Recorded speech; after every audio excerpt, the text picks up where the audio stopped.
Olá, seja bem-vindo ao Dizendo Tudo desta terça-feira. Veja agora os destaques de hoje. Mercado Central fecha as portas e feirantes começam a mudar para novo galpão. Polícia Federal realiza operação na cidade de Caxias, Câmara e Prefeitura na mira da PF. Janela partidária será aberta na sexta e promete mudança no cenário da Assembleia Legislativa. E ainda Rio Anil Shopping com marca nova. Lançamento foi feito hoje com presença da imprensa. Tudo isso e mais, agora no Dizendo Tudo, que já está no ar.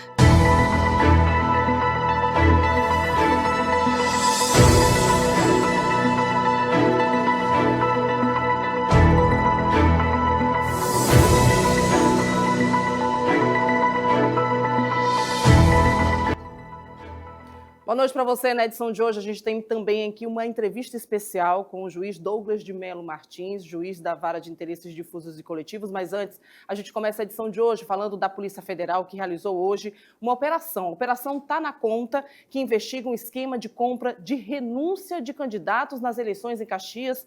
E essa ação foi realizada no município maranhense, também em Teresina, no Piauí, com o objetivo de apurar suspeitas de corrupção eleitoral, violência política contra a mulher, segundo a Polícia Federal, e é uma ação, um desdobramento da análise de materiais apreendidos em uma fase anterior da investigação, a qual aponta que lideranças políticas de Caxias teriam oferecido vantagens ilegais para que candidatos adversários desistissem da disputa eleitoral. Ao todo, foram cumpridos 7 mandados de busca e apreensão expedidos pela zona eleitoral e as ordens judiciais foram cumpridas em endereços residenciais e órgãos públicos. Entre os investigados estão 2 agentes públicos que não tiveram a identidade divulgada.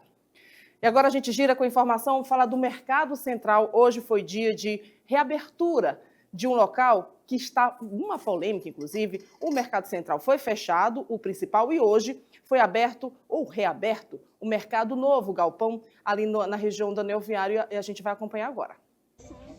De portas fechadas, depois de 160 anos de história. Só o prédio atual já existe há 85 anos. Os feirantes do Mercado Central de São Luís vivem dias decisivos. A partir de hoje, eles passam a mudar de endereço e o novo galpão começou a funcionar nesta terça-feira. O prazo para a mudança vai até o dia 14 de março. Não, o espaço é bom, adequado, mas só que está faltando algumas coisas, né? Agora organizar e seguir, né? Vai dar certo. Eu creio que vai dar certo. Depois do protesto realizado recentemente, a Prefeitura de São Luís se comprometeu a resolver os problemas estruturais do novo espaço e dar apoio logístico na mudança. Enquanto isso, o tradicional Mercado Central permanece de portas fechadas por determinação judicial. Aqui tá bom demais, tá ótimo. Lá nós estávamos precisando sair de lá, realmente. Aqui tá bom demais, eu não tenho nada que reclamar. O mais importante que a gente tem que ter é a nossa saúde e a fé, e acreditar que a gente vai vender nossas mercadorias aqui sim. E os feirantes estão otimistas. Eu achei ótimo, né? Que já era para ter acontecido, porque já era para ter reformado há muito tempo esse mercado. Que está caindo mesmo os pedaços, né? E foi o único prefeito, né, que aceitou fazer essa reforma. Foi bom, eu gostei. Inclusive, a gente trouxe aqui no Dizendo Tudo, nos últimos dias, várias ocorrências de incêndio naquele local, uma decisão da Justiça. A gente vai trazer mais detalhes daqui a pouquinho sobre esse assunto, mas antes, o Ministério Público do Maranhão entrou com uma ação civil pública contra 11 salões de beleza aqui em São Luís, após identificar irregularidades sanitárias, de biossegurança e de segurança contra incêndio. Segundo o órgão, as falhas colocaram os consumidores em risco de contaminação e acidentes. Uma investigação que identificou problemas como falta de esterilização adequada de instrumentos, descarte irregular de resíduos de saúde, ausência de licenças obrigatórias e funcionamento sem certificação do Corpo de Bombeiros Militar do Maranhão. Fiscalizações que resultaram em notificações, prazos, inclusive, para que são diversos salões que corrijam essas irregularidades. Mas a maioria não cumpriu exigências dentro desse período estabelecido pelos órgãos de fiscalização. Para falar sobre também outras situações, já com a gente aqui o juiz Douglas de Melo Martins, juiz da Direitos Difusos e Coletivos. Muito obrigada, então, dessa vara que trabalha muito por todo o Maranhão. Muito obrigada, boa noite, para trazer, então, esclarecimentos aqui no Dizendo Tudo. Boa noite. Boa noite. Prazer aqui falar com vocês. Começa, então, pelo Mercado Central. Teve ontem, inclusive, uma audiência para tratar sobre esse assunto. Chegou-se, depois de mais de 4 horas, a uma decisão, a um acordo. Como é que tem sido, então, essas tratativas? É bom lembrar que esse caso envolvendo o Mercado Central não começou agora a ser tratado na Justiça. Nós temos, antes mesmo destes processos que foi objeto desta audiência, 2 sentenças proferidas por mim anos atrás relativamente ao Mercado Central.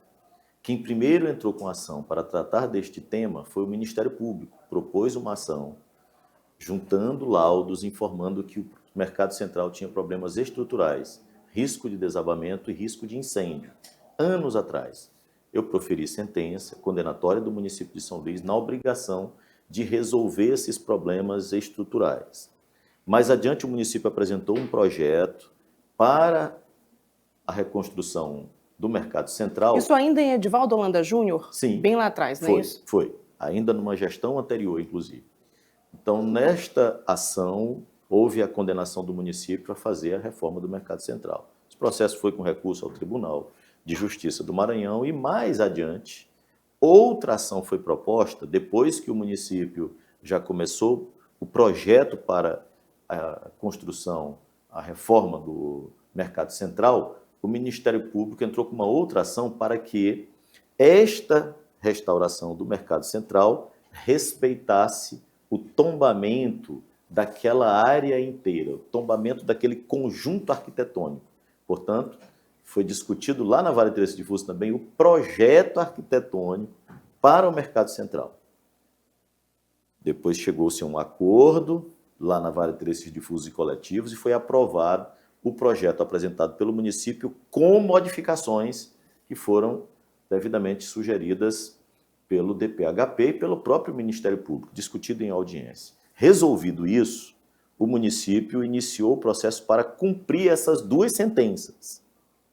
Para o cumprimento dessas 2 sentenças, o município disse, objetivamente, que precisava que as pessoas Tivesse que sair do local. precisassem sair daquele local. Óbvio, né? A importância e a relevância e o impacto desta construção não comporta uma construção com os feirantes ali, Com nem certeza. mesmo naquelas proximidades. Então, o município tomou algumas providências, entre elas a construção do mercado da cidade, para servir como uma estrutura provisória para que esses feirantes que estão no Mercado Central se deslocassem para este mercado da cidade, construído especificamente para esta finalidade de receber esses feirantes, durante o período de obras que deve durar em torno de 2 anos.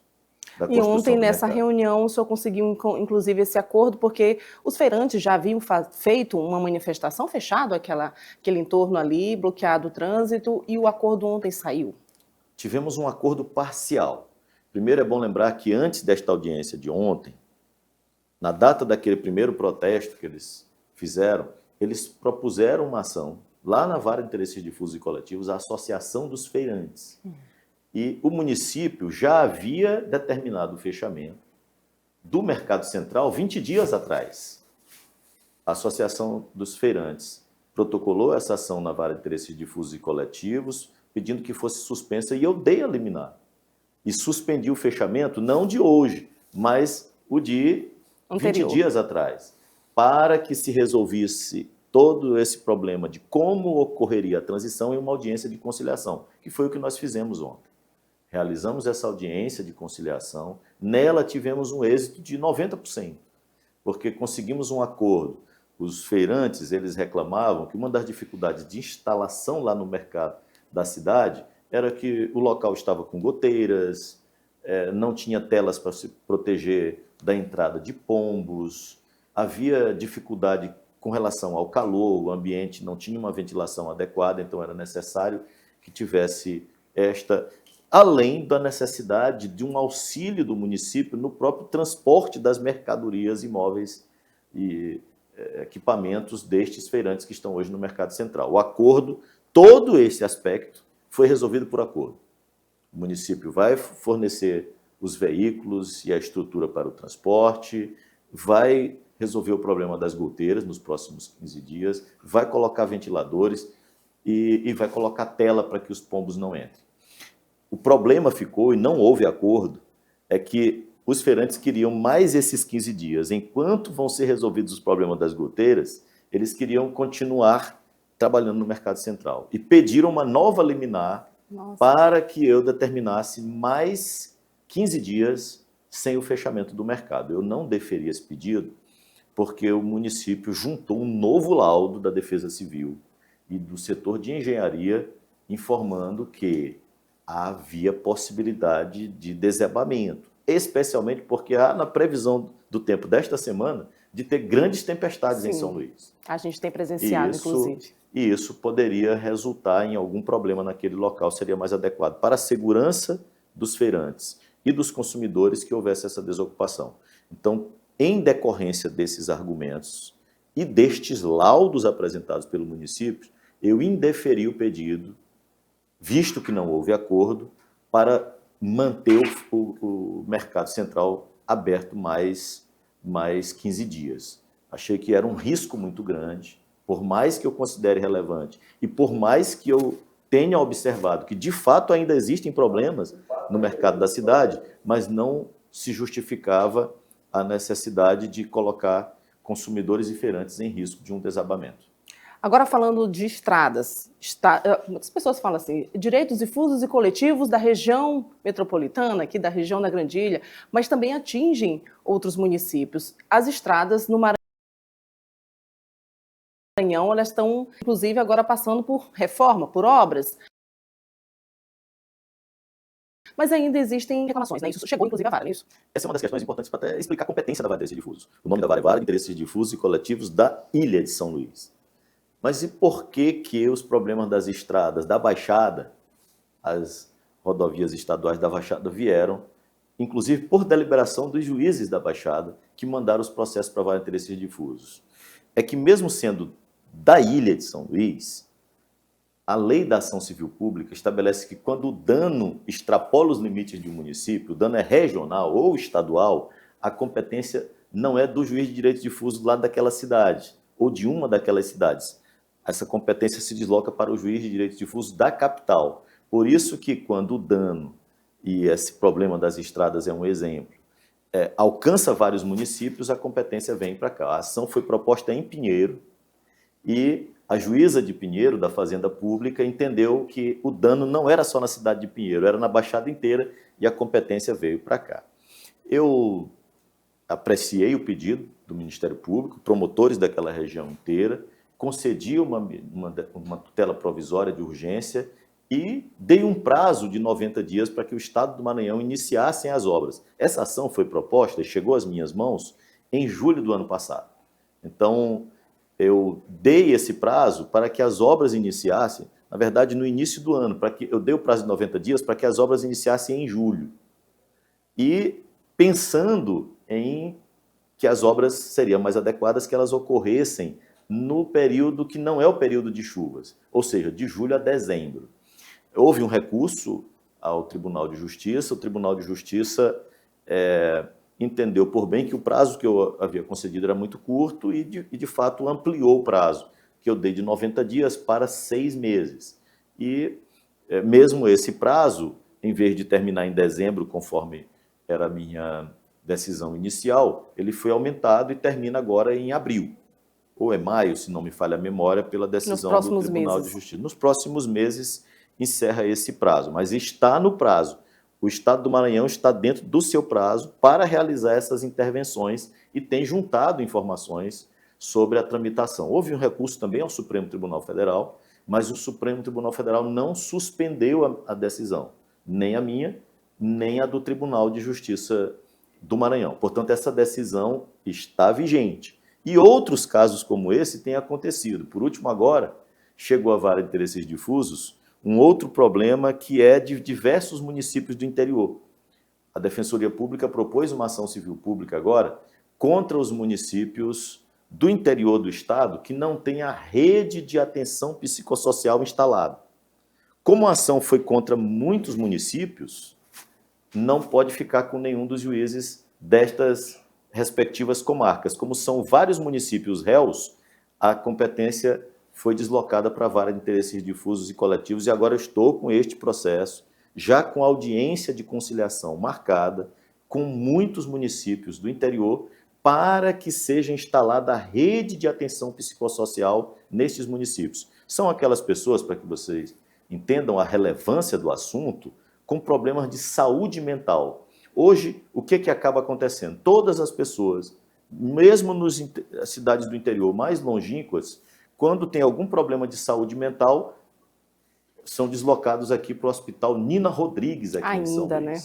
Contrariando a legislação, sim, que obviamente aponta, a política antimanicomial aponta exatamente no sentido oposto, de que a pessoa deve receber o tratamento no território, sim, próximo da família e, de preferência, em liberdade. Mas sem essa rede de atenção psicossocial, este direito fundamental, que é o direito à saúde, e o direito à saúde mental é direito à saúde, sob o ponto de vista da Defensoria Pública, está sendo negado e, naturalmente, tem esse processo na Vara de Interesses Difusos também para julgar nos próximos tempos. O seu nome tem tido muito em voga, inclusive na imprensa internacional. A gente viu aí Lockdown, por exemplo, onde o seu nome apareceu em todos os destaques da mídia. Estamos em um ano eleitoral. O senhor é candidato? Já até respondi essa pergunta em uma outra oportunidade. Me perguntaram e eu disse, eu sou candidato. Mas eu sou candidato ao cargo de desembargador no Tribunal de Justiça do Maranhão. Eu sou juiz há 29 anos, já tenho mais de 29 anos na magistratura caminhando por 3 décadas já na magistratura, já concorri uma vez e fiquei com essa sensação de que sou um candidato, quando diz que o candidato é ruim de voto, é um candidato muito pesado, né? Uhum. Eu sou um candidato pesado, não tive muitos votos, fiquei em 7º lugar na disputa ao tribunal no ano passado, mas eu sou candidato de novo esse ano ao cargo de desembargador no Tribunal de Justiça do Maranhão. Espero ter melhor sorte do que tive no ano passado, com uma votação, espero ter uma votação um pouco melhor do que a que eu tive no ano passado. Saí do 7º lugar, subi aí umas 2 posições para ver se melhora a minha situação. Agradeço a sua presença aqui, esclarecimentos, tem muita coisa a conversar ainda, mas nosso tempo já acabou. Muito obrigada e até a próxima. Contem sempre comigo. Obrigada. Daqui a pouco a gente volta falando inclusive de eleições e também do tempo. Uma rodada de tempo aí falando de Imperatriz, inclusive de Brasília, já já. Espero você aqui.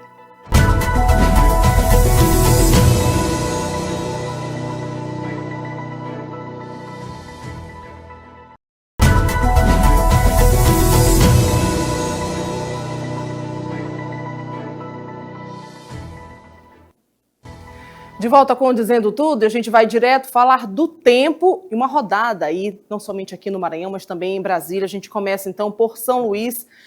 Tempo nublado, fim de tarde desta terça-feira, mas ainda tem sol aparecendo ali, ó. A gente tem informações de que o trânsito está tranquilo, também na ponte do São Francisco. A gente vai para a Imperatriz, temos 2 imagens de Imperatriz, uma completamente nublada, fim de tarde de muita previsão de chuva, inclusive na região tocantina.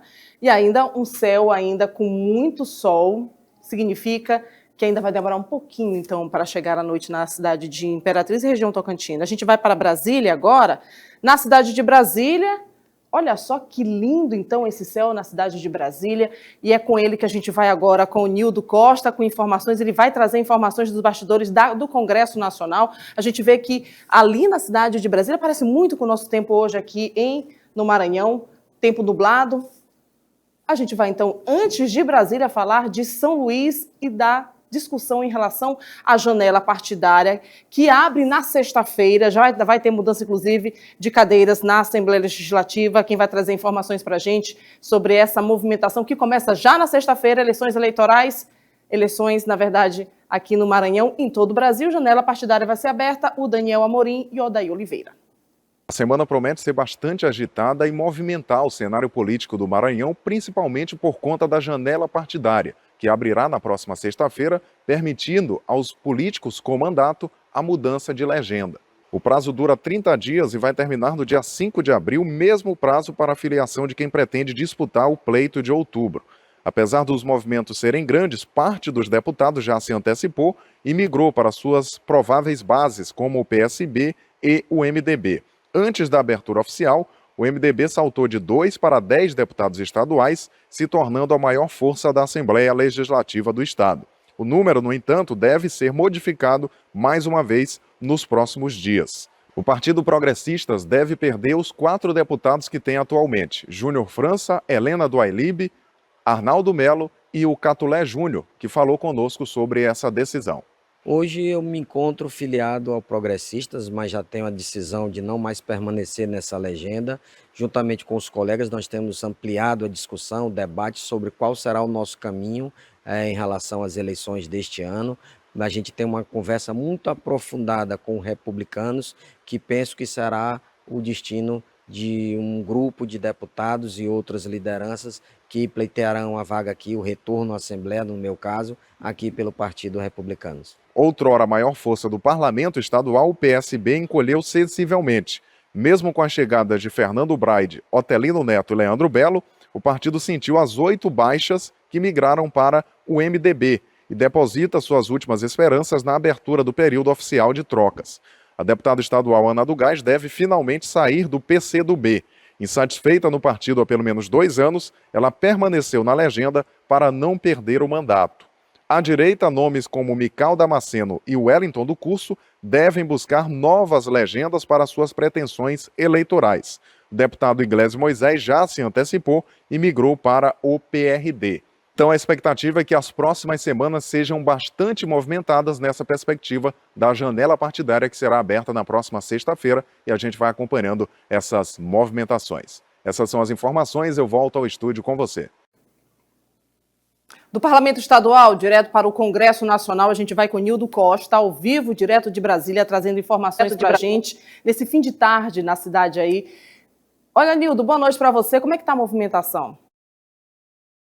Olá, muito boa noite, Daniela Bandeira, boa noite a todos. A movimentação, como sempre, está bem aí, bem grande. Você prefere aí, ó, olha aí ao fundo, na entrada do plenário, está bem movimentado hoje o plenário aqui da Câmara dos Deputados, mas mais movimentado ainda está lá no Senado Federal. Agora há pouco, o presidente do Senado Federal e do Congresso Nacional, o senador Davi Alcolumbre, do União do Amapá, tomou a decisão, Daniela, sobre aquela reunião polêmica, votação polêmica da semana passada na Comissão Mista Parlamentar de Inquérito, a CPMI do INSS, que quebrou o sigilo bancário fiscal telefônico do filho do presidente Luiz Inácio Lula da Silva, o Lulinha. Ele indeferiu o pedido da bancada governista que tinha entrado com recurso à mesa da presidência pedindo interferência para anular aquela votação. Segundo ele, não houve medida o suficiente, porque ele disse que a presidência do Senado só pode interferir uma decisão de um colegiado, seja uma comissão parlamentar, seja uma comissão permanente, se houver realmente excesso, um caso extremo. Nesse caso específico da CPMI do INSS, a oposição tinha argumentado irregularidade. O presidente da comissão, o senador Carlos Viana, havia contado 7 votos.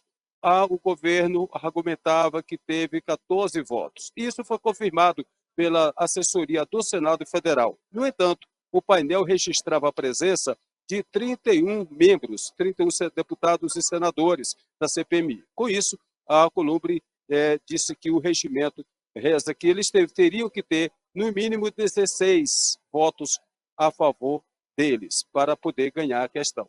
Vamos acompanhar, tem um trecho aí da fala, no momento dessa decisão, do presidente do Senado Federal, Davi Alcolumbre. Ignorando-se o quórum da presença constante no painel e computando-se individualmente os votos dos presentes, implica na transformação da votação simbólica em votação nominal. E isso somente é possível com prévia determinação regimental de votação nominal ou com verificação de votação. Neste caso concreto, sustentado pelos autores, 14 parlamentares teriam se manifestado contrariamente os requerimentos postos em votação. Porém, ainda assim, esse número de votos contrários não seria suficiente para a configuração da maioria. Isso porque o quórum de presença no momento, registrado pela advocacia e pela Secretaria-Geral da Mesa, mostrava no painel e verificado na votação anterior, era de 31 parlamentares. A maioria, com esse quórum, portanto, equivale 16 parlamentares.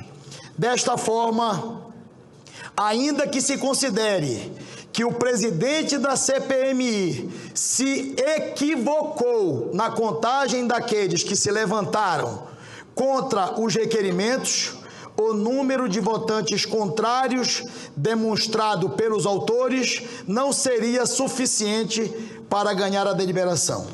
Diante deste quadro e considerando o parecer da Advocacia do Senado Federal, cujos argumentos se alinham à presente decisão, esta presidência conclui que a suposta violação das normas regimentais e constitucionais pelo presidente da CPMI do INSS não se mostra evidente e inequívoca, razão pela qual, em respeito aos precedentes todos da Casa, não se faz necessário, no presente momento, uma intervenção da presidência da mesa do Congresso Nacional no procedimento adotado na reunião de 26 de fevereiro de 2026. Essa é a decisão. Item 4... Ok, está aí a decisão, Daniela, que você lembra nessa reunião que foi deu polêmica, deu agressão, né? Deu muita confusão na CPMI. Aí agora segue aí, será quebrado nesse dia, foram votados 86 requerimentos, né? Então todos eles aí estão valendo quebra de sigilo bancário, como eu disse, do filho do presidente Lula, mas também quebra de sigilo bancário e convocação de outras figuras aí ligados a vários políticos.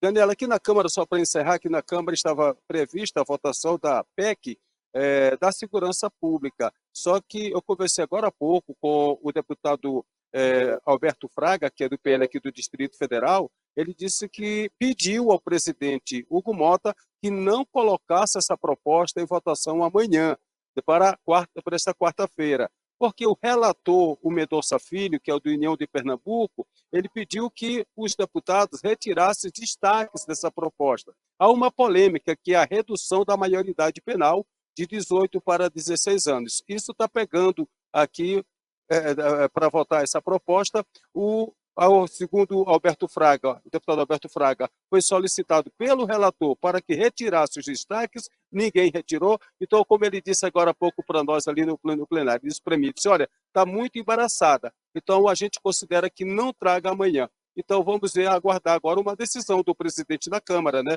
Hugo Mota. Ele havia anunciado semana passada que esta semana ele colocaria essa proposta para ser votada aqui no plenário Ulisses Guimarães. Vamos ver se ele cumpre aí, se vai votar ou não, se deixa para frente. Tem muita coisa que ele ainda precisa decidir. Tem até essa PEC da segurança, tem outras matérias que é de interesse do governo, mas também interesse da população, lembrando que nós estamos no ano eleitoral, né? Vamos ver o que é que vai fazer.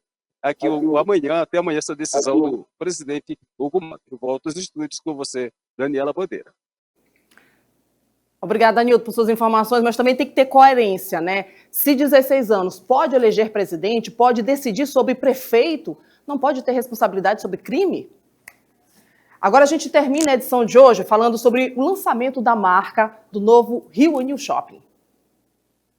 Quem passou nos últimos dias em frente ao Rio Anil Shopping percebeu mudanças na fachada do empreendimento.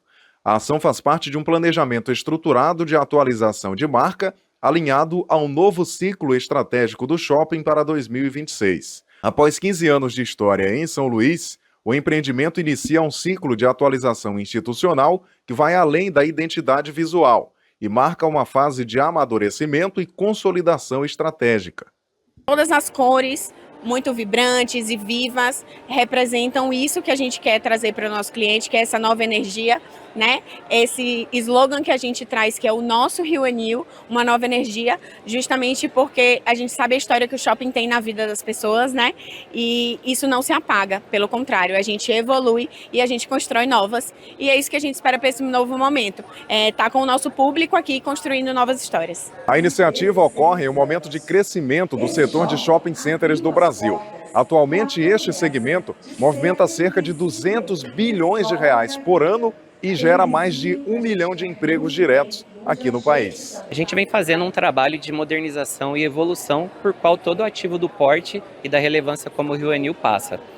Desde o ano passado a gente vem fazendo alguns investimentos, trabalhando em processos de planejamento estratégico visando o médio e longo prazo do ativo, Em 2025 foram mais de 9 milhões investidos em infraestrutura no ativo, passando por ar-condicionado, infraestrutura elétrica, modernização e fortalecimento dos sistemas de detecção e combate a incêndio, além de melhoria da pavimentação do shopping, reforma da fachada, melhoria de paisagismo. São inúmeras as coisas às quais a gente atacou no ano de 2025. Em São Luís, o shopping mantém uma operação que envolve mais de 2.000 profissionais, entre colaboradores diretos e indiretos. Só tem a agregar com esse novo visual, essa nova identidade e essa nova energia. Não só da nossa loja, que também está entrando com nova identidade, que é o Play Park, assim como a nova identidade do RioNew. Então, somando essas energias, a gente só tem a oferecer coisas boas para o nosso cliente que merece tudo de melhor aqui no RioNew. O projeto está inserido em um processo mais amplo de planejamento que inclui investimentos na modernização da infraestrutura, na atração de novas marcas e no fortalecimento do relacionamento com as operações já instaladas na unidade. E assim a gente encerra o Dizendo Tudo de hoje. Amanhã, Hora News, meio-dia, você não pode perder. A gente encerra com imagens ao vivo de São Luís, chegando agora à noite na capital maranhense. A gente volta amanhã. Boa noite. Tchau.